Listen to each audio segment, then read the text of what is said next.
To get more clarity on the nuances of the offense of culpable homicide, we shall resort to the method of case studies. Here is the first case study. These are the facts. In a fight between a husband and a wife inside their home, which of course is quite a common phenomenon, the husband hits the wife with a heavy wooden object on her head.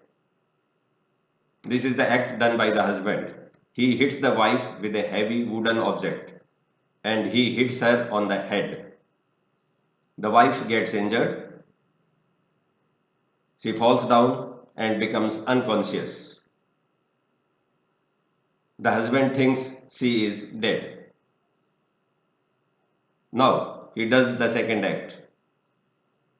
To save himself from the charge of killing his wife, which he thinks he has done, he proceeds to hang the dead body of his wife with a rope on the beam of his house to give it a color of suicide. The second act of the husband is to hang the wife with a rope on the beam of his house. The postmortem shows that she died not by the blow on her head, which was the first act of the husband, but by asphyxiation caused by the hanging, which was the second act of the husband. On the basis of this report, the husband was tried for the offense of culpable homicide.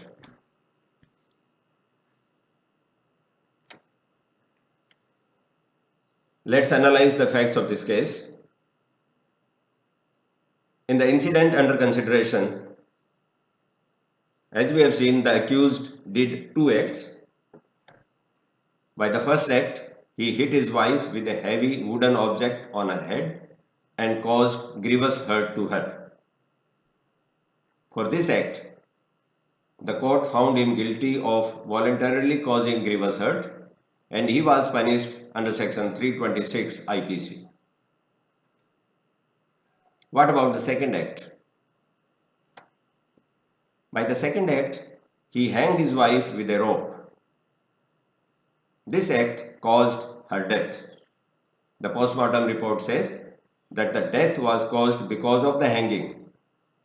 So it is the second act of the husband which actually caused her death. He thus caused death of a human being by doing an act. The question is he guilty of the offense of culpable homicide for this second act? A fairly straightforward question. A layman would say yes, he is guilty of the offense of culpable homicide because it is his act which caused her death. But a person well versed in law would say no, he is not guilty of the offense of culpable homicide, despite the fact that he caused the death. What are the reasons? In the present case, the guilty act, the actus reus, is definitely present. The accused did an act which caused the death, no doubt about it. But what about the mens rea? What about the guilty mind? Is it present? Let us find out.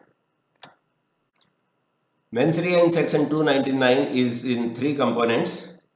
So we ask ourselves three questions. Here is the first one. Did he hang her with the intention to cause her death? The answer is no. He did not hang her with the intention to cause her death because to him she was already dead. No one can form an intention to cause death of a person whom he believes to be already dead. Second question. Did he hang her with the intention of causing such bodily injury to her as was likely to cause her death? This is the second component of mens rea. And here also the answer is no, because to him she was already dead. Here is the third and the last question. Did he hang her with the rope with the knowledge that he is likely by such act to cause her death? Once again, the answer is no, because as per his knowledge, she was already dead. The knowledge must have reference to the particular circumstances in which the accused is placed. The circumstances in which the accused was placed, his knowledge was that she was dead. So, what should be the decision? The decision is clear. The intention or knowledge required by section 299 was absent, and accordingly, the accused cannot be held guilty of the offence of culpable homicide. The actus reus was definitely present, but the mens rea was not. This is a real life case, and the citation of the case is Palani Gondan versus Emperor, decided by the Madras High Court more than 100 years back in the year 1919.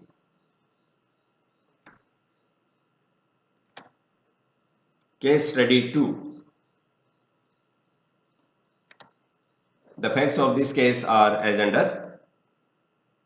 Two persons attack a woman in her garden in a bid to kill her. They cause 3 punctured wounds upon her head. They believed her to be dead, and thereafter they threw her in a well to cover up their deed. The postmortem report says she died not from the wounds on her head, but from drowning in the well. Let us now analyze these facts.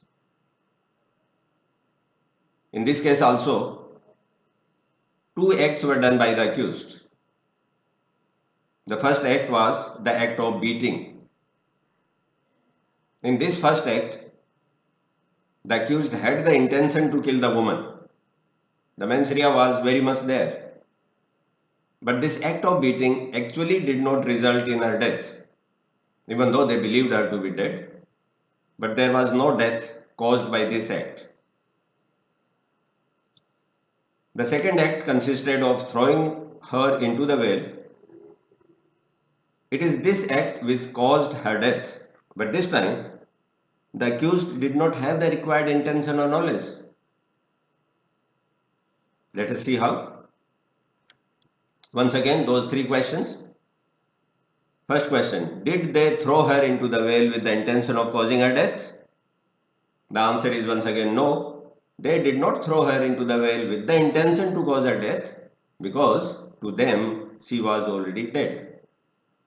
No one can form an intention to cause death of a person whom he believes to be already dead.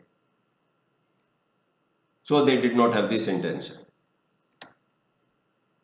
Second question, did they throw her into the well with the intention of causing such bodily injury to her as was likely to cause her death? The answer is no, because to them she was already dead.